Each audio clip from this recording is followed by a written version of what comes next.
भगवान गजानंद प्रसन्न हो जाएं तो किसी भी कार्य में विघ्न नहीं आने देते, और यदि ये कुपित हो गए तो किसी भी कार्य को पूरा भी नहीं होने देते। दोनों बातें।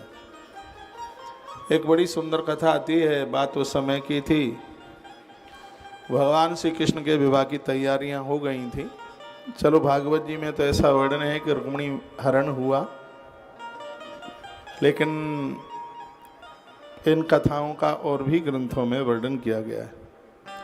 गणेश पुराण में भी बड़ी अद्भुत कथा है। बात उस समय की है जिस समय भगवान की बारात की तैयारी हो रही थी। पूरा स्वर पे ध्यान, इसमें से भी निकाल। तो ये ले ले प्रसाद। सगरे देवी देवताओं का वहां पर आगमन हुआ, देव आए, बारात की पूरी तैयारियां हो रही थी। भगवान गजानंद को भी न्योता दिया गया, भगवान गणेश भी आए। इधर देखिए, भगवान मंजू बहन बघेल बैठी।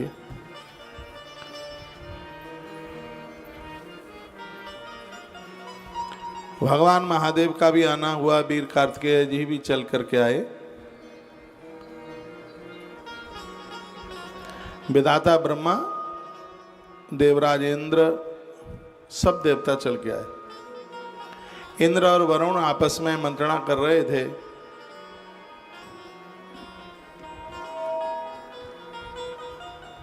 क्या कह रहे थे? गणेश दिखने में ठीक से लगते नहीं है, पेट निकला हुआ है, आंखें गड़ी हुई हैं, हम लोग बहुत सुंदर हैं, तो हमारी बारात लज्जित होगी गणेश के जाने से। सुनिए, ऐसा कुछ किया जावे कि गणेश को बारात में ना ले जाया जाए। वरुण ने कहा मना कौन करेगा, उसी की खैर नहीं है जिसने मना किया। तो सबने ब्रह्मा जी को पटाया, तैयार किया। ब्रह्मा को कहा बाबा गणेश जी को आप ही मना कर दो ना, किसी भी प्रकार से बारात में ना जाए। ब्रह्मा जी ने कहा दाढ़ी नोच लेगा, मेरी हिम्मत नहीं है। कहा नहीं, आपको जाना होगा। ब्रह्मा जी को तैयार किया तो ब्रह्मा जी आए। ब्रह्मा जी ने गणेश को कहा गजानंद आपके बराबर तो कौन हो सकता है, आप तो फिर आप ही है। बारात में आपका जाना बहुत ज़्यादा जरूरी है, लेकिन करें क्या, आजकल द्वारका अपराधियों से घिरी हुई है, राक्षसों से घिरी हुई है, दैत्य बड़े हावी होते हैं। आप का सामना तो कोई राक्षस कर ही नहीं सकता, लाखों लाखों के बराबर आप अकेले हैं, लेकिन हम आपको छोड़ भी तो नहीं सकते, आपको ले जाना भी तो जरूरी है, और द्वारका की रक्षा भी जरूरी है। गणेश जी ने कहा कि तुम कहना क्या चाहते हो, मैं रह जाऊं? तो मैं तो कोई भोग इतना लगाता नहीं है, तो लडुआ पूड़ी तुम खाओ जाके, द्वारका की रक्षा हम करेंगे। भगवान गणेश कहते हैं उसका बड़ा भाग्य है जो सबका रक्षक बनता है। कथा हमारे और आपके लिए, इस समाज की रक्षा कीजिए, परिवार की रक्षा कीजिए, लोगों के संस्कारों की रक्षा कीजिए। जो ऐसा करता है वह गणेश है। तो भगवान गणेश कहते हैं कि आप जाइए, सब बारात करके आइए, और मैं द्वारका का कुछ भी नहीं बिगड़ने दूंगा। बारात चली, गणेश जी अकेले, गणेश जी द्वारका में रह गए, और सब जितना जनमानस था वो सब कन्हैया की बारात में सब निकल पड़े। नारद जी गणेश जी के बहुत बड़े भक्त हैं। नारद जी ने 12 नामों से एक बड़ा स्तोत्र नारद पुराण में लिखा है। बड़े अद्भुत भक्त हैं वो गजानंद के। नारद जी को लगा कि मेरे स्वामी बारात में नहीं, तो ये विवाह संपन्न होगा कैसे? तो नारद जी कृष्ण की बारात में से लौटकर गणेश जी के पास आ गए। गणेश जी को कहा प्रभु आप बारात में नहीं गए? तो गणेश बोले देवर्षि नाथ जी को कि ऐसी ऐसी बात थी। अब ये देवता लोग कहते हैं कि द्वारका के आसपास राक्षस लोग ज़्यादा घूमते हैं। द्वारका की मोबाइल में मस्त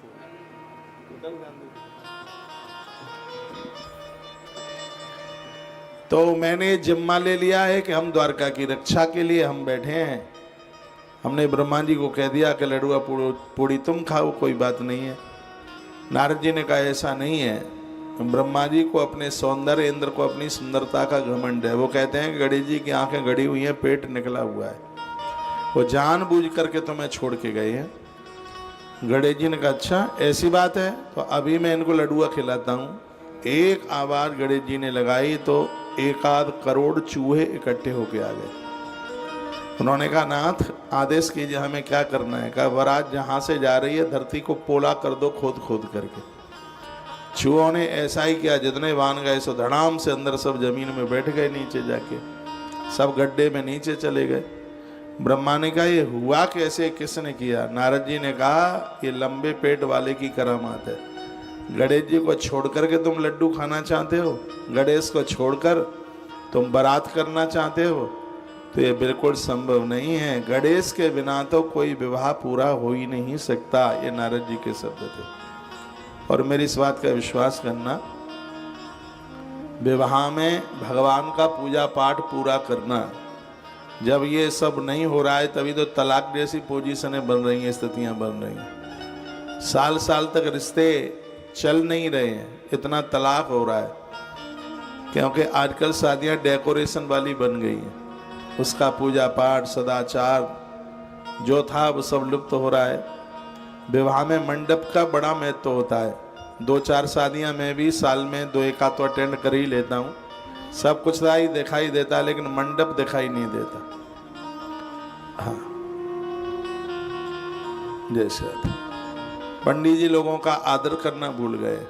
बड़ा बुरा लगता है जब ये कहते हैं कि पंडितों ने देश लूट लिया है। कहाँ से लूट लिया है ब्राह्मणों ने? पंडितों ने कहाँ से लूटा? बेचारे तनख्वाह पर तो मंदिरों में रहते हैं और इतना मिलता है जिससे परिवार भी नहीं चल सकता।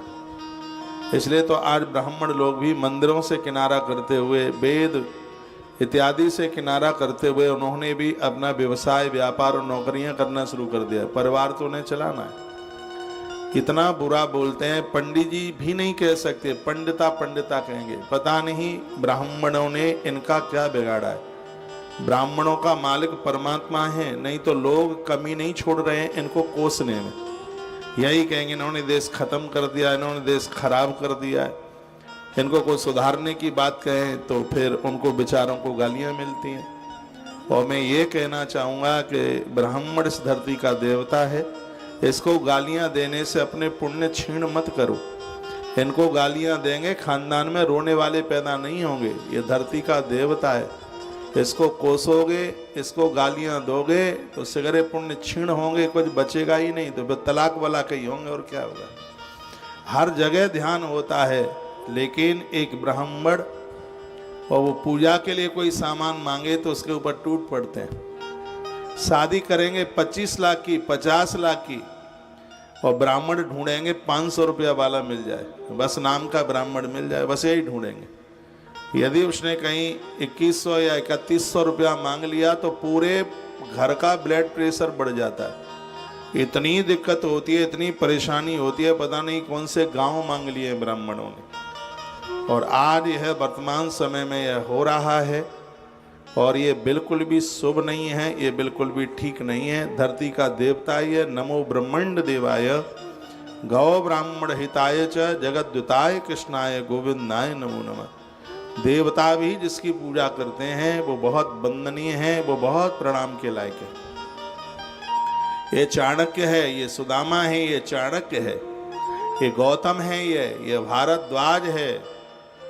और इसके बिना धरती पर कोई शकुन के साथ नहीं जी पाएगा। ये वह है जो राम का नाम रखता है, ये वह है जो कृष्ण का नाम रखता है। स्वयं भगवान ने रुक्मिणी को कहा था, इसी की वजह से मैं राम और इसी की वजह से मैं कृष्ण हूँ।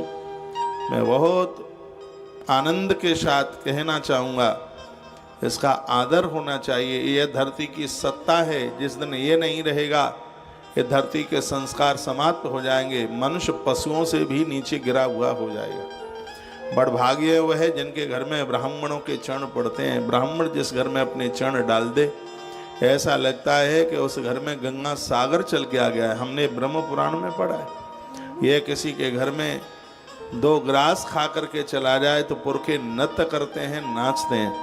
इनकी गरिमा समझिए, इनकी महिमा महात्म्य समझिए। आज तक विज्ञान वहाँ तक नहीं पहुँच पाया है कि यहाँ से राशन पुरखों के पास पहुँचा दे। आज तक विज्ञान ने इतनी खोज नहीं कर पाई कि पितर और पुरखों के लिए वो यहाँ से सामान पहुँचा दे। आज भी ब्राह्मण है जिसके मुख में आहुति डाली जाती है, पूरी सामग्री पितरों के पास, पुरखों के पास पहुँचती है। प्रमाण है इस बात का, प्रमाण है इस बात का। आप भी अपने बच्चों का विवाह करने के लिए जाओगे, आने वाले समय में ब्राह्मण बढ़िया सा ढूंढना, अच्छे से मंत्र जानता है। वो 1000-500 रुपया ज़्यादा भी ले लेगा, कोई फर्क नहीं पड़ता, वो आशीर्वाद देगा। उसके मंत्र साक्षात भगवान की वाणी है। जब से इसका अभाव हो रहा है तब से पति पत्नी में बन नहीं रही है, तलाक हो रहे हैं, मुस्कुराहट नहीं है चेहरे पर। नहीं तो पुराने काल में आप देखिए, दादा दादी सुबह लड़ लेते थे, शाम तक उनमें समझौता हो जाता था। दोनों में इतना प्रेम होता कि आज वो बुढ़ा बुढ़िया हो गए हैं तो भी उन दोनों में भारी प्रेम है। उसका एक कारण यह भी है, इनकी मंत्र के साथ में शादियां बड़े ढंग से हुई हैं, आहुतियाँ ठीक से डाली गई हैं, जूतियाँ पहन करके, जूते पहन करके आहुति नहीं डाली गई, मुंह में गुटखा तम्बाकू भर के आहुति नहीं डाली गई। माइक देखिए, उसे एक लोक रीति के विधान से ये बंद हो गया। ये कैसे बंद? ये विवाह संपन्न हुए हैं, इसलिए ध्यान रखा जाए इस बात के लिए। बंधु प्रथम महिषोर चरना, बंधु प्रथम महिषोर चरना, सुने से सब हरना, मोह जनित संशय सब हरना। बंधु प्रथम महेश्वर चरना, बंधु प्रथम महेश्वर चरना, मोह जनित संशय सब हरना। बंधु प्रथम महेश्वर चरना, मोह जनित संशय सब हरना। गोस्वामी जी ने भी ऐसे ब्राह्मण देवता, माइक में क्या हुआ पता, ऐसे ब्राह्मण देवता को प्रणाम किया जिसको वंदन प्रणाम करने मात्र से जीवन के संशय समाप्त हो जाते हैं। ब्राह्मण से आज तक किसी को कोई घाटा नहीं हुआ भाई, कुछ हुआ ही नहीं है घाटा। इतना सीधा, इतना सरल, अंदर छल कपट नहीं है। कोई कितनी भी बड़ी गलती कर दे, पांव पकड़ ले, पंडित जी हमसे गलती हो गई है, क्षमा कर दीजिए, बड़ा भोला बप्पा है, सब भूल जाता है बिल्कुल। पूर्व में कितना किसी ने उसके साथ अन्याय अपराध किया, सब भूल जाता है। धरती की रौनक है, धरती का देवता है, सच मानिए धरती का नारायण ही है। ये सिर्फ एक जाति शब्द ही नहीं है, ये व्यापकता है, ये व्यापक शब्द है। सत्य यही है, जिस दिन ये नहीं रहेगा पशुता छा जाएगी। विदेशी लोगों ने भी इस बात को माना है कि इस देश धरती को संस्कार देने में हमेशा से ब्राह्मण का बहुत बड़ा योगदान रहा है। अब आप बताइए, हम जैसे किसी भी आदमी से देश को कोई नुकसान हो सकता है, कोई घाटा हो सकता है, बताइए हम किसका नुकसान करेंगे, हम किसके लिए बुरा सोचेंगे।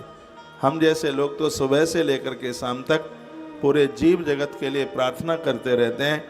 हमारे मुंह से सबसे पहले जो कोई वाक्य निकलता है, सर्वे भवन्तु सुखिनः सर्वे सन्तु निरामया सर्वे भद्राणि पश्यन्तु मां कश्चित् दुख भाग भवेत्। हे प्रभु, इस संपूर्ण जीवों की आप रक्षा कीजिए, उन्हें सुखी कीजिए, उन्हें सुख दीजिए। हम लोग ऐसी प्रार्थना करते हैं। पता नहीं लोगों को ब्राह्मण से क्यों चिढ़ होती है। बामन कहेंगे, बमना कहेंगे, कहेंगे भिखारी हैं, भिक मंगाए, मांगने वाले हैं, इन्होंने देश को चौपट कर दिया है, ये कहीं बाहर से आ गए हैं, पता नहीं और क्या क्या वो बोलते हैं। ये दुनिया भर का ये फेसबुक पर चलता है। ये बोलने वाले बहुत बड़ा अन्याय कर रहे हैं, बहुत बड़ा अपराध कर रहे हैं, इसे पहचानिए। आखिर में तो इसमें कुछ है। जब प्रभु राम वशिष्ठ जी के तलवे धोके पीते हैं, भगवान द्वारकाधीश, भगवान श्री कृष्ण ये सुदामा के चरण धोकर के आचमन करते हैं। भाई आखिर में तो इसमें कुछ है, कुछ तो है इसमें। इसकी सबसे बड़ी विशेषता यही है कि इसके अंदर जातिवाद नहीं है। मैं भी कोई जातिवाद वाली बात नहीं कर रहा हूँ। यदि इसके अंदर जातिवाद होता, वह रावण की पूजा का प्रचार करता, लेकिन वो ब्राह्मण ही है जिसने सबसे पहले रावण का विरोध किया। वो ब्राह्मण है जिसने हमेशा से अन्याय और अपराधों का विरोध किया है। इसके अंदर जातिवाद नहीं है, इसके अंदर संस्कारवाद है। इसके अंदर इसको वंदन करने, इसको प्रणाम करने से ही परिवार फलेगा और फूलेगा। यदि धरती से नष्ट हो गया, ये समाप्त हो गया, तो ऊपर आकाश और नीचे धरती नहीं रहेगी, बिल्कुल नहीं रहेगी। नमो ब्रह्मण्य देवाय गौ ब्राह्मण हिताय च। भगवान कहते हैं मृत्युलोक में सदाचारी ब्राह्मण का दर्शन हो जाए, समझ लेना कि साक्षात मेरा ही दर्शन हो गया है। ये मंदिर आज सुरक्षित हैं, ये इन्हीं के द्वारा सुरक्षित है। आज इस विधि के साथ विवाह करके जो स्त्री पुरुष मान मर्यादा में रह रहे हैं, ये इन्हीं की ही देन है। ये संस्कार, ये माता पिता का क्या धर्म कर्तव्य, बच्चे का क्या धर्म कर्तव्य, पत्नी का क्या धर्म कर्तव्य है, पुरुष का क्या है धर्म, क्या कर्तव्य है, ये सब संस्कार देने वाला दिन रात चिल्ला रहा है, ये इसी का काम है। ब्राह्मण कभी करोड़पति बनना नहीं चाहता। ये मैंने कहीं से प्रमाण नहीं, मैं अपने से इस बात को मैं बोल रहा हूँ। जब मुझे नहीं लगता कि हम करोड़पति बन जाएं, बहुत धनवान बन जाएं, तो मुझे लगता है शायद कोई ब्राह्मण नहीं ये समझता होगा। वो साधारण तरीके से अपना परिवार चलाता है और पूरी धरती के लिए विश्व कामना करता है। वसुदैव कुटुंबकम, सब अपने परिवार की तरह जीवन जिए, किसी को किसी भी प्रकार की तकलीफ न हो।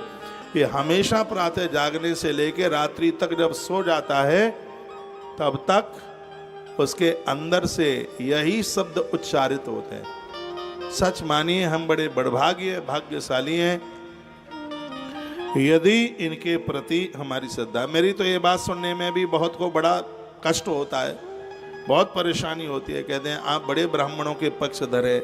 भैया मैं ब्राह्मणों का पक्षधर नहीं हूँ। मैं उनकी मानवता, मैं उनकी साधुता, मैं उनकी सज्जनता, मैं उनके संस्कारों का पक्षधर हूँ। आज दुनिया में सबसे सस्ता तो ब्राह्मण ही है। अभी हमारे यहाँ भगवत कृपा से वो एक जगन्नाथ भगवान की बगीची में काम चल रहा है, वहाँ पेड़ लगाए जा रहे हैं। आज मुझे उन्होंने वो बिल भेजा लेबर का 900 रुपया एक आदमी का, जो उसमें काम कर रहा है। मेरे पास कोई थे, मैं कह रहा था देखो सबसे सस्ता तो ब्राह्मण है। लोग 11-11 दिन का अनुष्ठान कराते हैं, 3000 रुपया पकड़ा देते हैं हाथ में।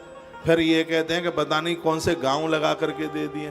पूरी रात भर जगता है ब्राह्मण, शादी पड़ता है, सुबह उसको 1100 रुपया। मुस्कुरा के साधु को पूछता है कि तुम्हारी लली का विवाह हुआ था तब तुमने कितने दिए थे, ये और पूछता है। वो 1100 रुपया भी तब निकालेगा, पूरी रात भर जागता है।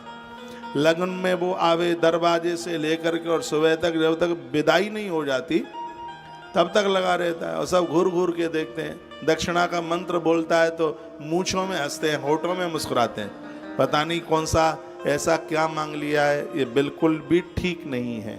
ये आज वर्तमान समय में ये ऐसा हो रहा है। आप भाग्यशाली नहीं है, कोई ब्राह्मणी आपकी सहेली है। आप भाग्यशाली हैं, कोई ब्राह्मण आपका मित्र है। इसके बिना कुछ भी नहीं होगा, सब लुप्त हो जाएगा, सब खत्म हो जाएगा, पशुता छा जाएगी। इसलिए धरती पर इसका होना बहुत ही ज़्यादा जरूरी है। मैं इन प्रसंगों को मैं आगे के लिए मैं बढ़ाता हूँ। बात चल रही थी,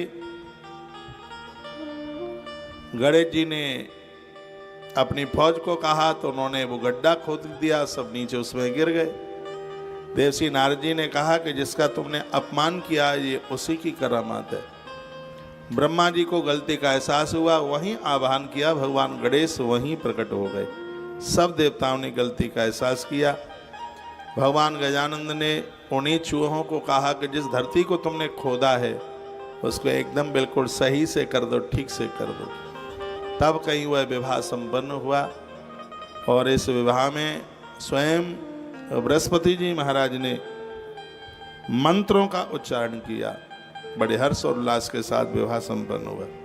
मैं फिर कहना चाहूँगा, आप अपने बच्चों का विवाह करते हैं तो निर्विघ्न रूप से वह जीवन जिएं। इसके लिए बढ़िया सा ब्राह्मण बुलाइए। और इसके ऊपर हम काम करने के लिए लगे हैं। गाय का और ब्राह्मण का अभाव तो नहीं होने देंगे। आज तुलसी गुरुकुल विद्यापीठ हर साल, बताओ दिख रहा है,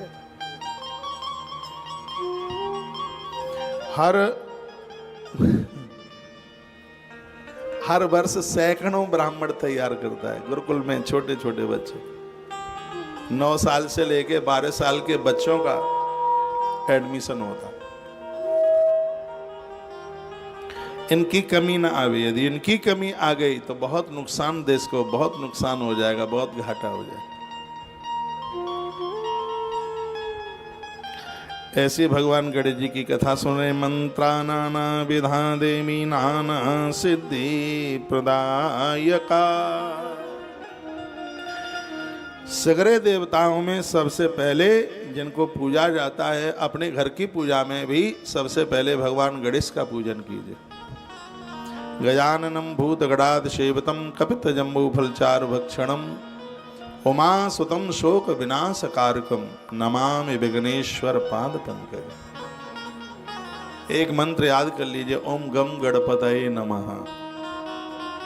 एक माला रोज जपिए। सिद्धि विनायक भगवान गजानंद बहुत ही नहीं, सब कुछ ठीक कर देंगे। और सबसे आनंद की बात है कि जो गणेश का पुजारी है उसे कभी कुष्ठ रोग नहीं हो सकता, उसे चर्म रोग की बीमारियां नहीं हो सकती। ये प्रभाव है इनका। चांदी के गणेश, हल्दी के गणेश, मूंगा के गणेश, तांबे के गणेश, पीतल के भी गणेश बड़े प्रभावशाली है। मक्खन के गणेश बनाए जाते हैं इन दिनों में। ये कल से पूजा आरंभ होगी और ये 10 दिन का जो पूजन है वो बड़ा आनंद कर देगा। मिट्टी के गणेश जिसे पार्थिव पूजा कहते हैं, बड़ा प्रभाव। बाजार में छोटी छोटी प्रतिमाएं, मूर्तियां मिल जाती हैं, ला करके उनका पूजन किया जाए। काराग्रहण मुक्ति कामा कार्य मूर्ति पंचकम। जिसने जीवन में 5 गणेश जी का पूजन किया है उसके परिवार में कभी झूठा मुकदमा नहीं लग सकता, वो लोग कभी जेल नहीं जा सकते। कल मैंने निवेदन किया, एक मूर्ति धन और पशुओं की रक्षा करती है। एक मूर्ति की पूजा हमने भी छोटे से गणेश जी गौशाला में लगा रखे। इससे गौ माता का संरक्षण होता है। कल मैंने बोला है 2 गणेश जी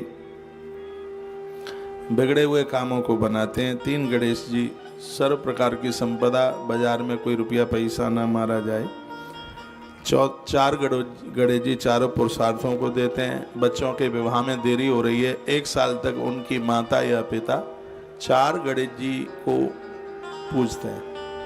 मिट्टी के गणेश बना लिए जाते हैं, 4 प्रतिमाएं रखी जाती हैं। 1 साल तक पूज करके भादों की जो कल चौथ आ रही है इससे शुरुआत होती है, और भादों की जो कृष्ण पक्ष की चौथ आती है उसमें उनको विसर्जित कर दिया जाता है। हर महीने में 2 गणेश चौथ की कथा सुनी जाती है। और उद्यापन में 12 ब्राह्मण, 2 सधवा माताएं और 2 छोटे बच्चे जिनकी उम्र 10 साल तक हो, तो 12, 2 14 और 2 16 इनको भोजन करा करके मीठा भोजन कराया जाता है। इसमें लिखा हुआ है, मैं ये भी बोले देता हूँ, मधुर भोजन की बात कही गई है। भगवान के इस अनुष्ठान में मधुर भोजन की बात कही गई। मीठा भोजन करा के तब इसका उद्यापन पूरा हो जाता है। कम से कम 1 साल तक का तो यह व्रत होना ही चाहिए। तस्यै पूज्या प्रीतो न देवस्ता तथा स्वयं। सभी देवता अति प्रसन्न हो जाते हैं। सर्व रोग प्रपीड़ासु मूर्तिनाम त्रिमुत्तमम नवाह पूज्य दस्तु सर्व पीड़ा विपोहति। 9 गणेश जी की पूजा करने से सभी रोग समाप्त हो जाते हैं। इतनी बड़ी महिमा ये इनकी है। 5 गणेश जी को पूजा करते हैं, राजा के समान लोग हो जाते हैं। 6 गणेश जी बताते हैं कि वो लोगों के पालक हो जाते हैं, शिक्षा देने वाले हो जाते हैं। 7, 8, 9 ऐसे लोग भविष्य वक्ता हो जाते हैं, सिद्धियां आ जाती हैं। यहाँ तक 108 गणेश जी की पूजा की बात कही गई है। 10 गणेश जी सभी देवताओं की पूजा का फल दे देते हैं। 11 गणेश की भी पूजा होती है। 12 गणेश जी की पूजा करने से सूर्य की तरह लोग चमकने लगते हैं। 108 गणेश जी की पूजा करने से सर्व सिद्धियाँ चल करके आ जाती हैं। इतनी बड़ी महिमा है। आचार्य पूजित प्रसाद गो भाषोदना देवी। 16 तारीख को ब्राह्मणों को जमाना, ब्राह्मणों को। ये 16 तारीख को अनंत चतुर्दशी है। तो अब जो बन जाए, 1 बन जाए, 5 बन जाए, इसमें अष्टधा गणेश के लिए 8 ब्राह्मणों की बात कही गई है। और 1 वर्ष का जो आप पूरा गणेश चौथ की आपने कथा सुनी है, तो उसके लिए 12 ब्राह्मण, 2 सुहागिल माताएं। सुहागिल माताएं जानते हैं? भाषा समझ रहे हैं मेरी? सधवा माताएं जिनका मांग का सिंदूर शाश्वत है, और 2 छोटे बच्चे 10 साल तक की उम्र के। तो 12, 2 14, 2 16 गिनती में इतना होता है। उन ब्राह्मणों के गले में दूब की माला बना करके उन्हें पहनाई जाती है। जैसे हम फूल की माला पहनाते हैं, उन्हें दूर्वा की माला बना करके उन्हें पहनाया जाता है। उन्हें पटा पर बिठाया जाता है। उन ब्राह्मणों को पीले वस्त्र दिए जाते हैं दक्षिणा में, और मुद्रा तो दी ही जाती है। इसमें वर्णन है, मीठा भोजन कराया जाता है। यदा भाद्रपदे मासी चतुर्थी पर लभ्यते। ये शुक्ल पक्ष चौथ से ही यह व्रत आरंभ होता है, जो कि कल है। तो ये बड़ा अद्भुत है। कल से यह व्रत कोई भी आरंभ कर सकते हैं। ये कथा सुनिए, आनंद हो जाएगा। तुष्टये गणनाथस्य सिद्धि बुद्धि युतस्य चः। जिसके ऊपर गणेश प्रसन्न हो जाते हैं, उनके घर में रिद्धि सिद्धियां आके बैठ जाती हैं। ऐसी महिमा का वर्णन किया। छत्र ध्वज पताका विश्राम रूप शोभितम। भगवान गणेश जी की पूजा करें, उनके ऊपर छत्र लगाएं, पताका लगाएं। वाद्य गीत ध्वनि तो निज मंदिर।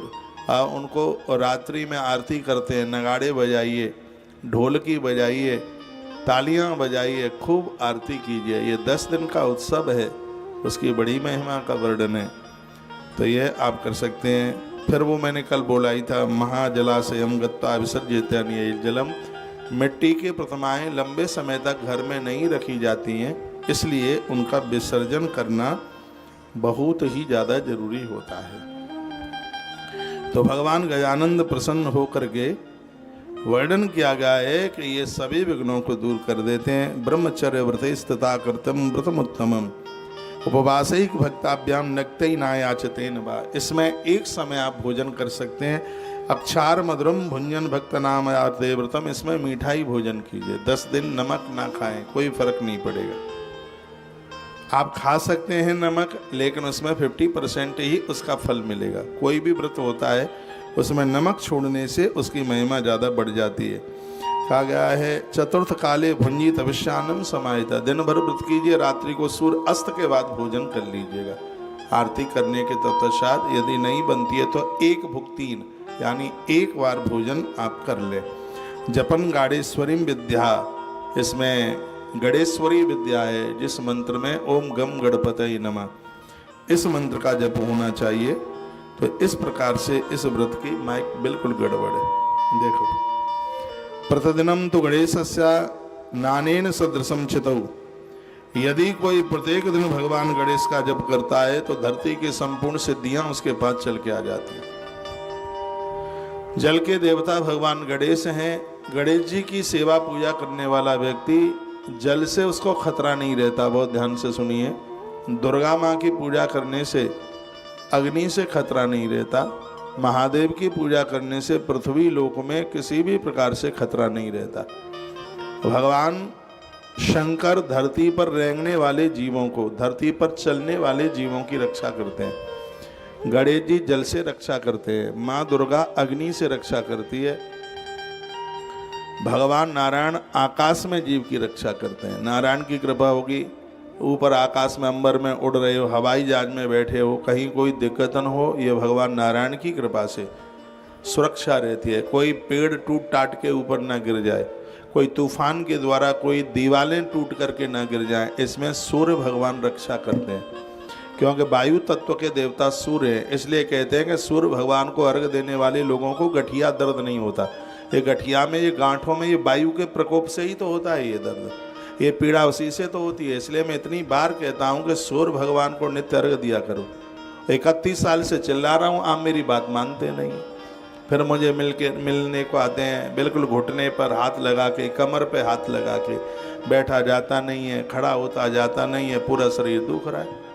अब आप ही पूछ लीजिए, आप में से ऐसे कितने जन हैं माई, कितने हैं कि आप सूर्य भगवान को रोज अर्घ देते होंगे? 2-4 उंगलियों पर गिनने वाले।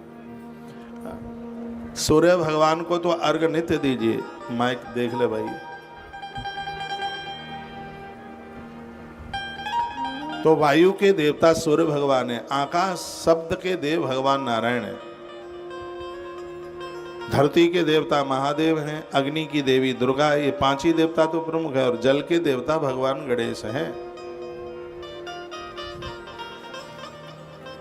तो जल से डूबने से व्यक्ति, आग में जलने से व्यक्ति सुरक्षित रहे, उसके लिए इस पंचदेव उपासना की बात कही। बेस कम करके बोलिए।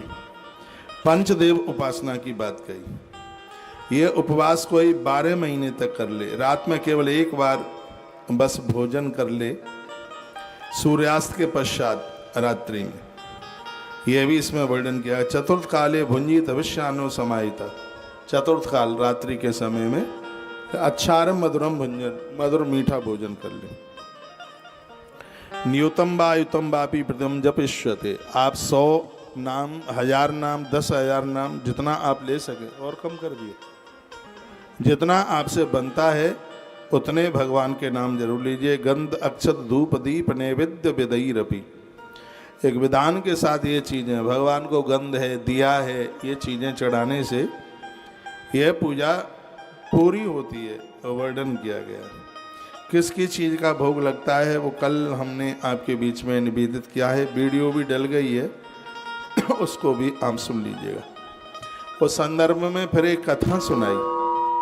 क्या कथा सुनाई थी कि कर्दम नाम का राजा था, भृगु महात्मा से उससे मुलाकात हो गई। उसने चरणों में प्रणाम करके कहा, त्वामीसी पूर्व जनसूच, आप मेरा पूर्व जन्म बता दें कि आज मेरे पास अपार संपदा है, ये मेरे कौन से पुण्यों का परिणाम है। आप मानना या मत मानना, ये तो आपकी इच्छा की बात है। आपको अच्छी संतान मिली, अच्छी पत्नी मिली, अच्छा पति मिला, वैभव मिला, अच्छे लोग मिले, गुरु लोग मिले, मंदिर में देवताओं की पूजा के लिए आपको श्रद्धा मिली, ये पूर्व में किए गए किसी सत्कर्म का ही परिणाम है। ये बिना सत्कर्म के, ये बिना अच्छे कर्मों के ना पति बढ़िया मिल सकता, ना घरवाली बढ़िया मिल सकती, ना बच्चे बढ़िया मिल सकते, ना माता पिता बढ़िया मिल सकते। ये किए गए सत्कर्मों का ही परिणाम है। सुनिए, मैं ग्रंथ से बोल रहा हूँ, मेरे सामने गणेश पुराण रखा गया है, क्योंकि मैं बिना ग्रंथ के कोई बात ही नहीं करता। शीघ्र बातें प्रमाणित होती हैं, और यही कथा ईश्वर के प्रति हमारी आस्थाएं बढ़ा देती हैं। सुनिए, कर्दम नाम का राजा आज महात्मा भृगु से मिला, कहने लगा, भगवन सर्वतत्तग किंचद प्रक्षामि तदवद पूर्व जन्मन कश्याहम के मया सुकृतम कृतम। हे गुरुदेव, पूर्व जन्म में मेरे किए गए सत्कर्म के बारे में बताइए कि पहले जन्म में मैंने ऐसा क्या किया जिसकी वजह से इतना सब कुछ, इतना वैभव मुझे प्राप्त हुआ है। इसलिए तो मैं कहता हूं कि इस जन्म में जो भी आप अच्छा काम कर रहे हैं, दान पुण्य तीर्थ यात्रा कर रहे हैं, ये किसी और के लिए नहीं, अपने लिए कर रहे हैं। ईश्वर के एक विशेष रजिस्टर में ये सब जमा हो रहा है। इसलिए मैं कहता हूं 6 काम रोज किया करो, तो ये तुम्हारा बैंक बैलेंस कम ना रहे, ये बढ़ता जाए। 6 काम रोज करो, बिल्कुल भी टाइम ना हो तो भी 6 काम कीजिए। इसमें 1 रुपया भी नहीं लगता 6 काम करने में। क्या काम है? प्रातः जागो तो सबसे पहले भगवान का नाम लो, बिना नहाए भगवान का नाम लेके ही उठो, ये पहला काम है। दूसरा काम है नित्य स्नान करो, 1 दिन के भी एब्सेंट न हो। पूजा छूट जाए वो इतना बेकार नहीं है जितना कि स्नान छूट जाए वो जितना बेकार है। स्नान नहीं छूटे तो पहला काम भगवद नाम उच्चारण, दूसरा काम स्नान, तीसरा काम भले ही अपने घर के मंदिर में 10 मिनट बैठें पर बैठें, चौथा काम गौ माता के लिए 1 रोटी निकालो, 5वां काम घर में यदि वृद्ध हैं तो पहले उन्हें भोजन कराओ, घर में कोई अतिथि लोग आए हैं तो पहले उन्हें जिमाइए, और छठवां काम है पंछियों के लिए कुछ दाना डालिए, चींटियों के लिए कुछ आटा भूसी डालिए, ये कीजिए। ये सठ कर्म, इसके द्वारा आपके पुण्यों का बैलेंस बढ़ता हुआ जाता है। पुण्य की जड़ पाताल में भी हरी होती है, आपको इधर उधर कहीं भटकने की जरूरत नहीं पड़ेगी। आप करके तो देखिए, इसको सटकर्म कहते हैं। भागवत जी में 28 नरकों से बचने के लिए इसके ऊपर भगवान शोदेव मुनि ने बड़ा जोर दिया। और मैं यहाँ इस ग्रंथ के माध्यम से भी मैं निवेदन करना चाहता हूँ, एक बढ़िया सुखद जीवन जीने के लिए इन धर्म और सत्कर्मों के साथ में जुड़े रहिए। 6 बातें बिल्कुल छोटी सी हैं। रात्रि को सोते समय भगवान का नाम लीजिए। आप में बहुत लोग ऐसे हैं, प्रातः जागते हैं तब तो भगवान का नाम ले लेते हैं, लेकिन रात्रि को सोते समय मोबाइल देखते देखते सो जाते हैं, पियर में बातें करते करते लुढ़क जाती हैं, बहनें सो जाती हैं। ध्यान ही नहीं रहता कि रात को सोते समय भी भगवान का नाम लिया जाता है। यही भागवत धर्म है। कायेन वाचा मनसेन्द्रियर्वा बुद्ध्यात्मना वां शुतः स्वभावात् करोति यदि सकलम परस्मै नारायणायेति समर्पयेत्। प्रातः जागते समय और रात्रि को सोते समय भगवान का नाम लेकर के ही जागना है और भगवान का नाम लेकर के ही सोना है। यही भागवत धर्म है। इन्हीं चीज़ों से आत्म उद्धार, आत्म कल्याण हो जाएगा। अभी इसमें राजा सोमकांत की कथा का वर्णन किया है। जब उनको कुष्ठ हो गया था, घर छोड़कर वन के लिए जा रहे थे, तब वो अपने बच्चे को उपदेश दे रहे थे, बेटा ये करना। तो भृगु जी महाराज कथा सुनाते हैं। कथयामि नपश्रेष्ठा प्रणिधान वलादहम।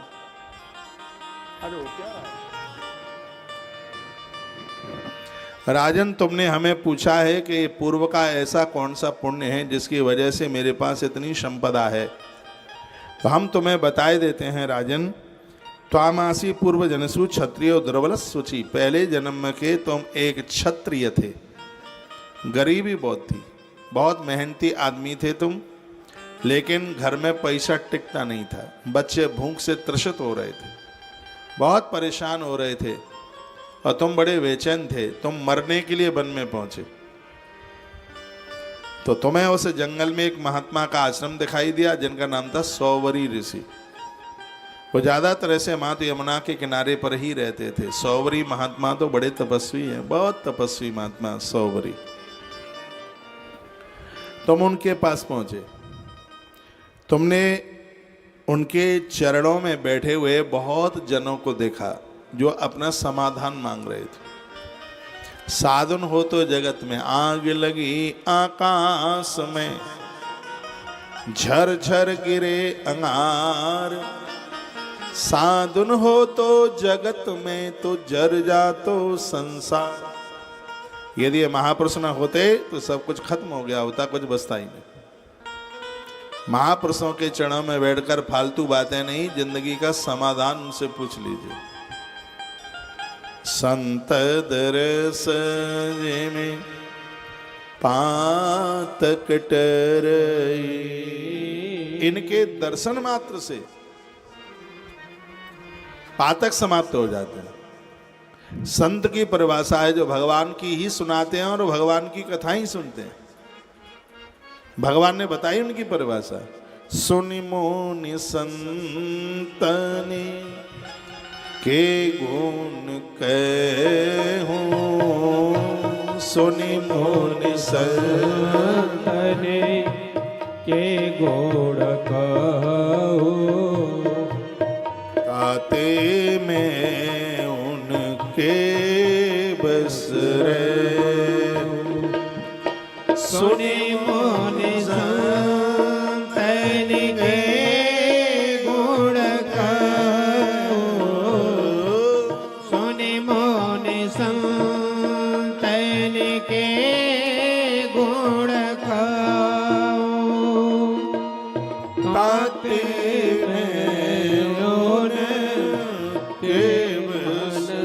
आवाज फिर कम हो गई यूट्यूब पे। सुनि मोनि संतनि के गुण कहूं। ताते में उनके बस रहे।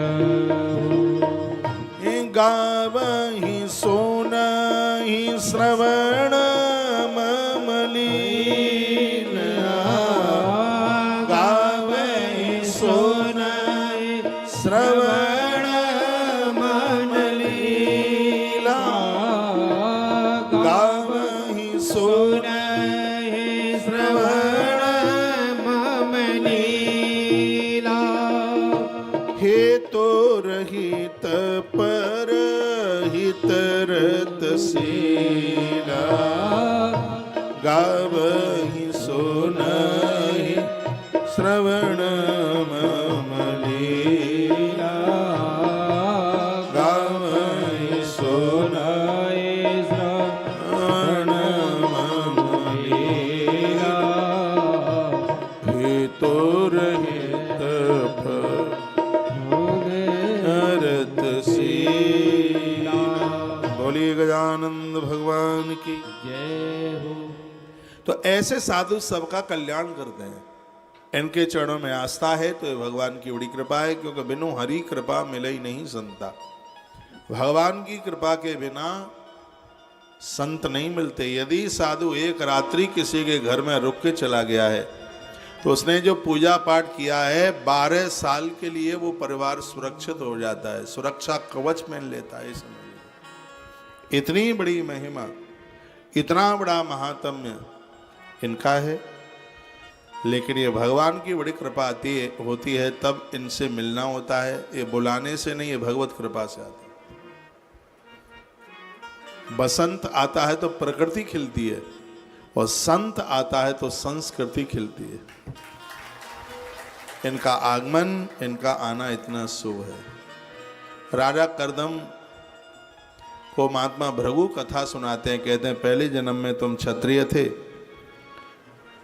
त्वमासी पूर्व जन्मसु क्षत्रियो दुर्बलः शुचि। बहुत कमजोर थे, गरीब थे, दरिद्रता थी। कुटुंब भरणार्थम तुम नाना कर्माण्य यथा करो। परिवार का भरण पोषण करना बड़ा मुश्किल होता था। गणेश पुराण में एक बड़ी सुंदर बात कही है, कहा गया कि संत महापुरुषों से हम जुड़े हैं, इससे बड़ी अमीरी नहीं है, और दरिद्रता सहन कर रहे हो, इससे बड़ा और कोई दुख नहीं है। संतों से जुड़ना सुख है, गरीबी सहन करना ये दुख है। दो बातें हमारे ग्रंथों में बड़ी अद्भुत कही। धनवान व्यक्ति कंजूस है, वो गले में पत्थर बांध करके समुद्र में गिर जाए, उसको उसकी जरूरत नहीं है समाज को। अभी मैंने उज्जैन में ये बात करी थी। सुनने में तो कुछ अटपटा सा लगता है, लेकिन शास्त्र की बातें बड़ी गंभीर हैं। दूसरी बात कही, जो गरीब होकर के भी मेहनत नहीं करता उसको भी गले में पत्थर बांधकर कूद जाना चाहिए, उसको भी समाज को जरूरत नहीं है। ये गरीबी शब्द पुरुषार्थ की कुल्हाड़ी से इसको काटा जा सकता है। गरीब घर में जन्म मिला ये हमारे बस में नहीं था, लेकिन गरीब बनकर के हम जिएंगे नहीं, ये हमारे बस में है। पुरुषार्थी बनिए। ये गरीबी गरीबी शब्द को हमेशा हमेशा के लिए अपने आप से दूर कर दीजिए। मेहनती लोगों के पास कभी किसी भी चीज की, किसी भी वस्तु की कभी कोई कमी नहीं रहती। महात्मा के चरणों में वो रोया, कुटुंब भरणार्थम त्वाम नाना कर्माण्य था करूँ। मैं परिवार का भरण पोषण करने में असमर्थ हूँ। गुरुदेव मैं मरने के लिए आया था और मैंने आपका आश्रम देखा, मैं आपके पास चला आया। दंडवत पतितोस्तित्वं भुवि चेतास्तव नंदता वविष्ट सुसाने च मुन्ना तेन दर्शतो। महात्मा ने जब वो दंडवत होकर के गिरा था, खड़े होकर अपने अंक में भर लिया। ततस्तम क्षत्रियम प्राहेसर पाप विमोचनम। का ये क्षत्रिय पुरुष वो कहते हैं कि तुम्हारी गरीबी का हरण होगा, तुम जो करोगे उसमें तुम्हें सफलता मिलेगी। व्रतम यत् कथिष्यामि कुरु निश्चित मानस। मैं तुम्हें एक व्रत बताता हूं, उसे तुम कर लेना। महात्मा भृगु कथा सुना रहे हैं करदम को। कहा पूर्व जन्म की जो घटना है वो सुनो, मैं पूर्व जन्म की तुम्हारी कथा बता रहा हूं। पहले जन्म में तुम क्षत्रिय थे और महात्मा सौवरी के पास पहुंचे तो सौवरी ऋषि ने तुम्हें कहा था व्रतम यत् कथिष्यामि कुरु निश्चित मानस। मैं तुम्हें एक व्रत बताता हूं, यदि तुम उस व्रत को कर लोगे तो सब आनंद हो जाएगा। क्या व्रत है? कि व्रतस्य गणेशस्य धर्मार्थ कामो मोक्ष कृत। ऐसे भगवान श्री गणेश जी हैं तो धर्म अर्थ काम मोक्ष चारों पुरुषार्थ दे देते हैं। इसलिए तुम 1 वर्ष के लिए भगवान श्री गणेश जी की चतुर्थी का व्रत कर लो, जैसे हमारी और आपकी भाषा में गणेश चौथ व्रत कहते हैं। यह व्रत तुम कर लो, तुम्हें काम धाम मिल जाएगा और भगवान गणेश सब कुछ अच्छा कर देंगे, बढ़िया कर देंगे। तो उस व्यक्ति ने कहा कि आपने मुझे बोला तो कोसौ गणेश किम शीलः किम रूपम किम स्वभावना, कौन है गणेश? मैं तो उनके बारे में कुछ जानता ही नहीं हूँ। जब तक जिसके बारे में जानकारी ना हो तो उसके प्रति श्रद्धा नहीं टिकती। तो उनके बारे में आप हमें बताएं, किम कर्मा कथम उत्पन्ना तत्सर्वम कथ यशोमयी, मुझे उनके प्रति क्या कर्म करना है। यदि में श्रवणाय आलम यदन्नु गृहाति हम, यदि मैं सुनने का अधिकारी हूँ तो उनका महात्म्य आप हमें सुना दीजिए। गणेश जी की महिमा सुनाइए। मेरी भाषा आपकी समझ में आ रही है? धन्यवाद। तो ऋषि ने कहा कि यदि ब्रह्म नित्यम ब्रजम विशोकम ज्ञान स्वरूपम परमार्थ भूतम, ये वह गणेश हैं देवता नित्य उनकी आराधना करते हैं, देवता रोजाना उनकी पूजा करते हैं, संत जन भी उन गणेश जी को रोजाना ध्याते हैं। उनकी पूजा के बिना कोई भी पूजा पूरी नहीं होती। ओमकार भी उन्हीं से प्रकट हुआ है। अनादि मध्यांतमंत पारम गणाधिपम तम प्रबदंत संतः, जिनसे जगत उत्पन्न हुआ है, जो इस संपूर्ण विश्व में व्याप्त हैं, उस परमात्मा को गणेश ही समझो, जो अनादि काल से जगत की सृष्टि करने के इच्छुक ब्रह्मा ने जिनको संतुष्ट करने के लिए 100 सालों तक तप किया, उन गणेश जी का ही तप किया।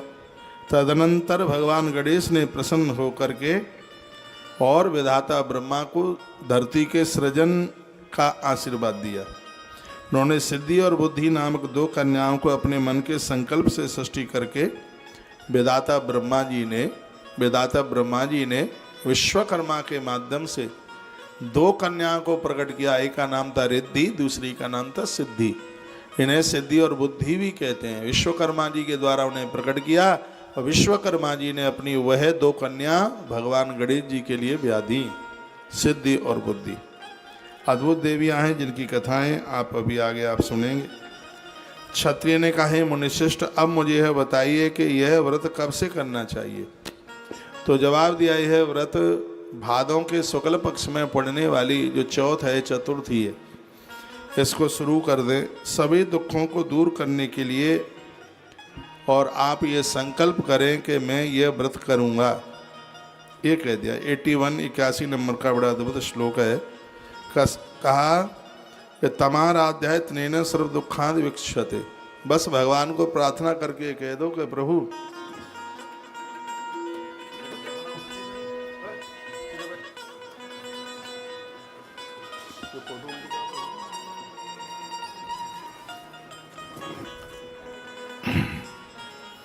बस ये संकल्प कर ले।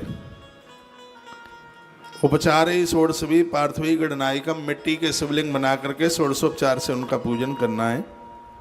भृगु जी कहते थे सुप्ताव्रतम तस्मा कृतवानाम सुव्रता, पहले जन्म में उन महात्मा की बात सुन करके और तुमने वह व्रत करना आरंभ किया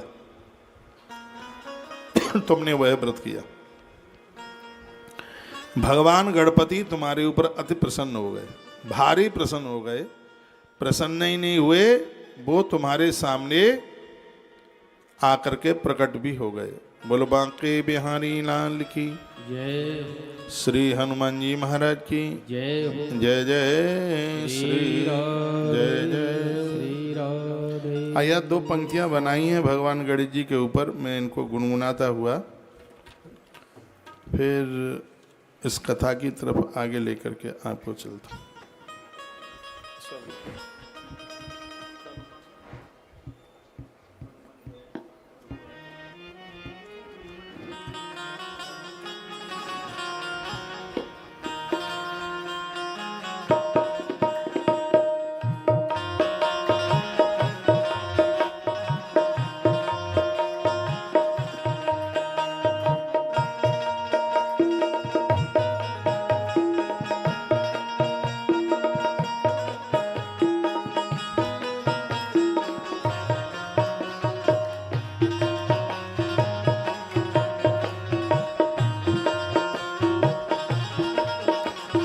मैया का गणपति बप्पा है ये सच्चा है। मैया का गणपति बप्पा है सच्चा है। मैया का गणपति बप्पा है सच्चा है। मैया का गणपति बप्पा है। पाए सचाए लड्डू मन भोग लगाएंगे, माला धूप पहनाएंगे। लड्डू मन भोग लगाएंगे, माला धूप पहनाएंगे। मैया का गणपति बप्पा है ये सच्चा है। मैया का गणपति बप्पा पाए सचा है।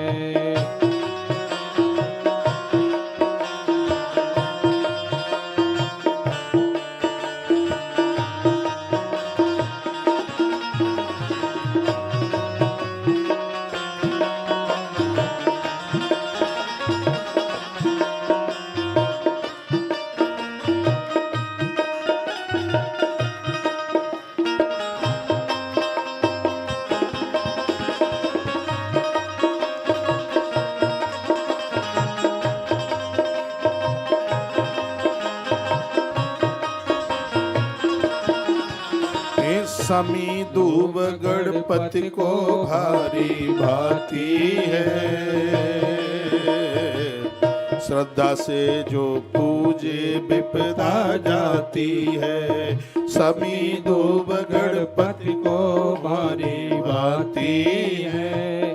श्रद्धा से जो पूजे विपदा जाती है। हो गजानंद करते आनंद, गजानंद करते आनंद। हे शंकर का विनायक बच्चा है। शंकर का विनायक बच्चा है। देवों का ये देव बहु अच्छा है। मैया का गणपति बप्पा है सच्चा है। मैया का गणपति बप्पा है ये सच्चा है।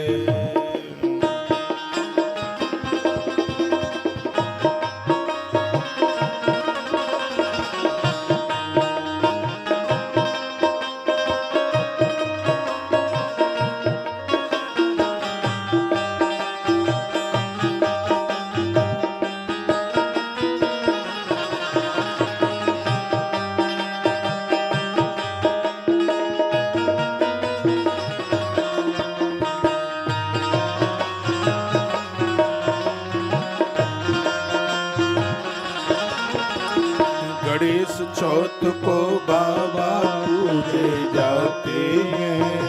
बुधवार को भक्ता दौड़े आते हैं। गणेश चौथ को बाबा पूजे जाते हैं। बुधवार को भक्ता दौड़े आते हैं। प्रभु अर्ज सुनो ना देर करो। प्रभु अर्ज सुनो ना देर करो। ये दास तुम्हारा नाथ अभी भी कच्चा है। ये दास तुम्हारा नाथ अभी भी कच्चा है। देवों का ये देव बहुत ही अच्छा है। मैया का गजानन मूर्ति बच्चा है।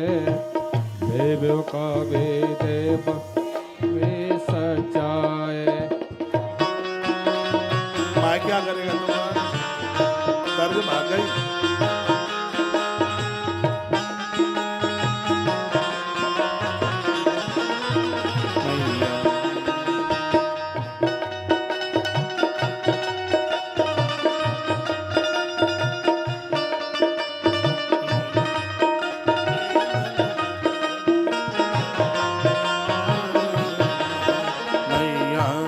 गणपति बच्चा है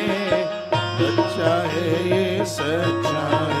मैया का गणपति बच्चा है ये सच्चा है। लड्डूवन भोग लगाएंगे, माला धूप पहनाएंगे। लड्डूवन भोग लगाएंगे, दूब की माला पहनाएंगे, मैया का गणपति बच्चा है ये सच्चा है, मैया का गणपति बच्चा है ये सच्चा है।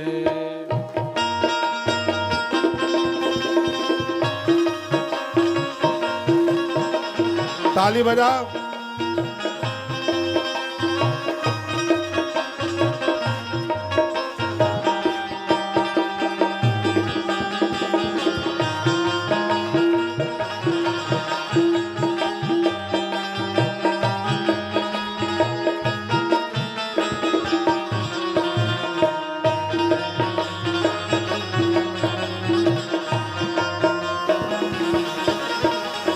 देवर सी मानव सब शीस झुकाते हैं, भादों में 10 दिन बाबा पूजे जाते हैं।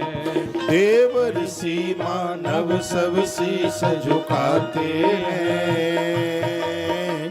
भादों में 10 दिन बाबा पूजे जाते हैं। हे लंबोदर प्रभु विश्वंभर, हे लंबोदर प्रभु सोमर कौशिक का सिद्ध विनायक जग का जचाए, कौशिक का सिद्ध विनायक जग का जचाए।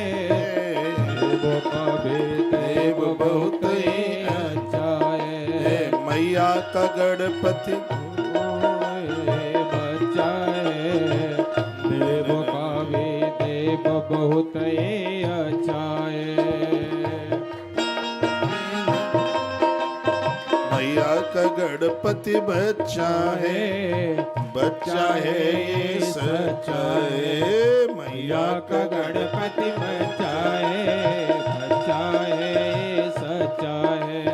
मैया का गणपति बच्चा है, बच्चा है ये सच्चा है। ओ मैया का गणपति बच्चा है, बच्चा है ये सच्चा है। हे लडुअन भोग लगाएंगे, माला दूब पहनाएंगे, लडुअन भोग लगाएंगे, दूब की माला पहनाएंगे।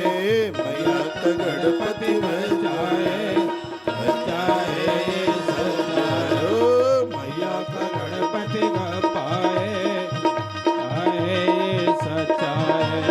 देवों का ये देव बहुत ही अच्छा है, देवों का भी देव बहुत ही अच्छा है।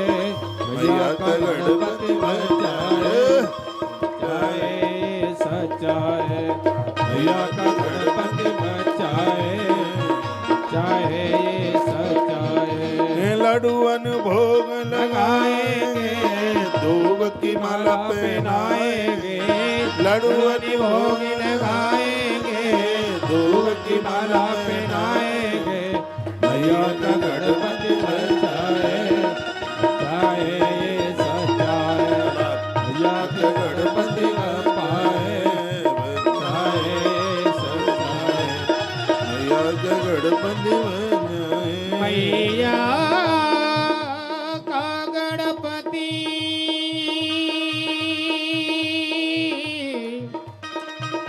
गणपति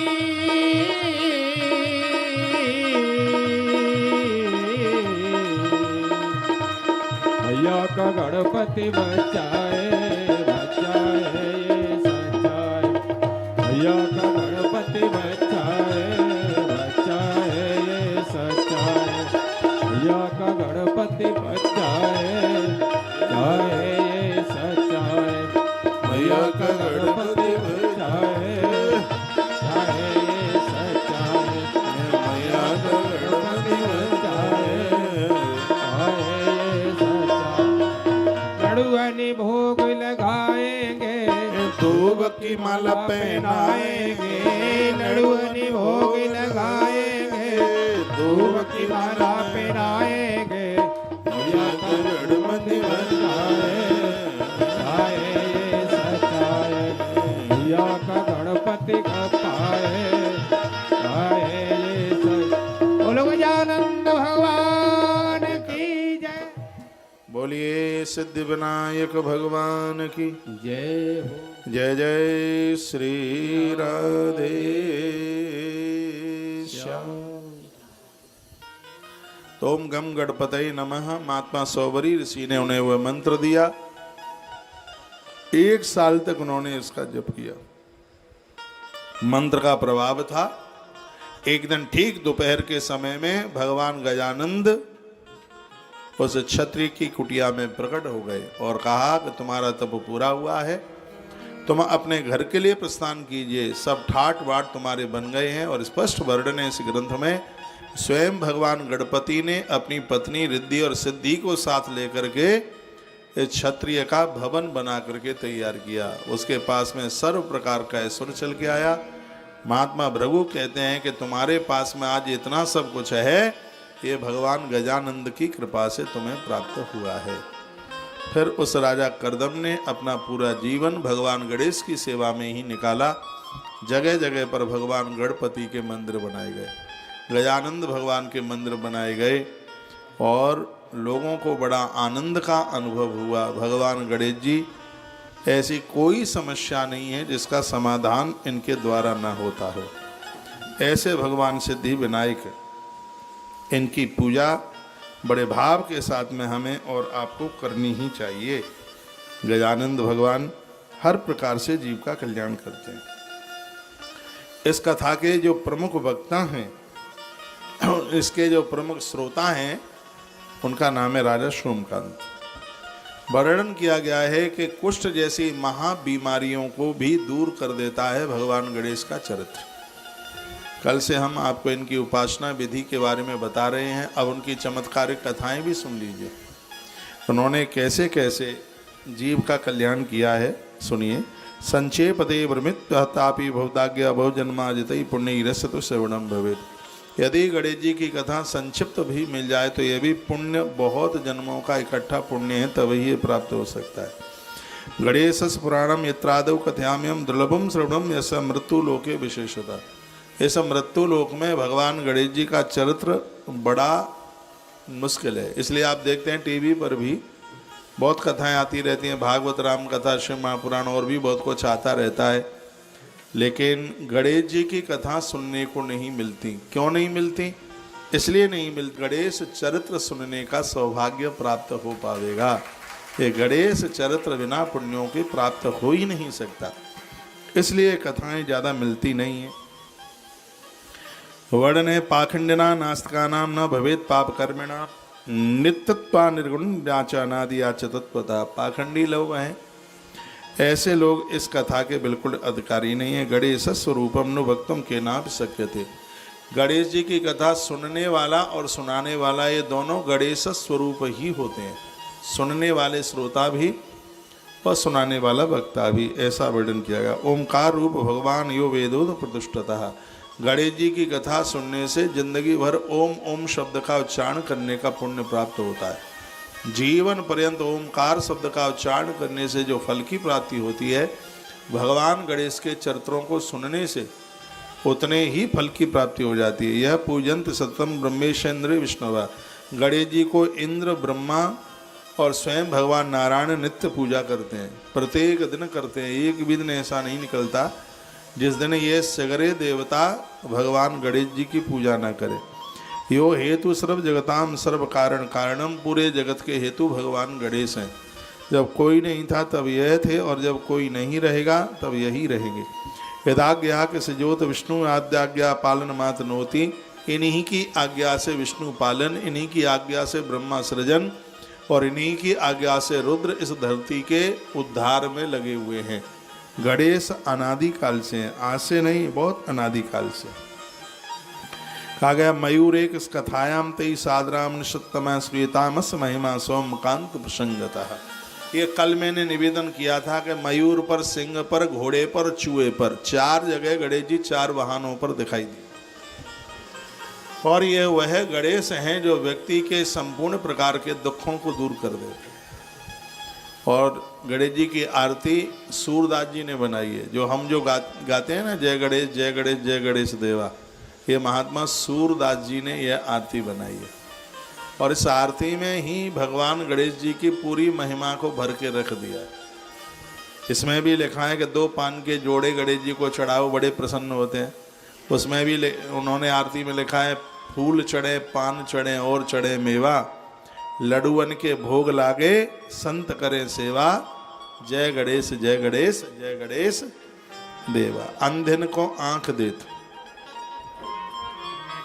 रोगिन को काया, और मातन को पुत्र देत, निर्धन को माया। वंश वृद्धि इनके द्वारा होती है, रोगों के निवारण इनके द्वारा होते हैं। इतनी बड़ी महिमा भगवान गजानंद की। श्वेता मास महिमा, इसकी महिमा, और हम भादों के महीने में सुन रहे हैं। इस महीने में गणेश पुराण की कथा का महात्म्य और ज़्यादा है। ये भगवान की कृपा हुई है कि ये ऐसा सौभाग्य मिल गया है। आप धन्यवाद तो गौ माता का करो। ये गैया मैया की कृपा से ही ये विविध कथाएं सुनने को मिल रही हैं। ये गौ माता की कृपा है, उसकी कृपा के बिना यह बिल्कुल भी ये संभव हो ही नहीं सकता। ये उनकी कृपा है, उनकी कृपा से ही जो जगह जगह अनुष्ठान आयोजन हो रहे हैं, ये गौ माता की कृपा से। तो आइए, एक बड़े अद्भुत राजा की कथा कही गई है। भगवान गणेश जी की कृपा से उसका कुष्ठ रोग कैसे ठीक हुआ, तब उसने संपूर्ण गणेश पुराण उसने सुना। महात्मा च्यवन के मुख से सुना वो गणेश पुराण। वो कथा सुनने को मिलेगी।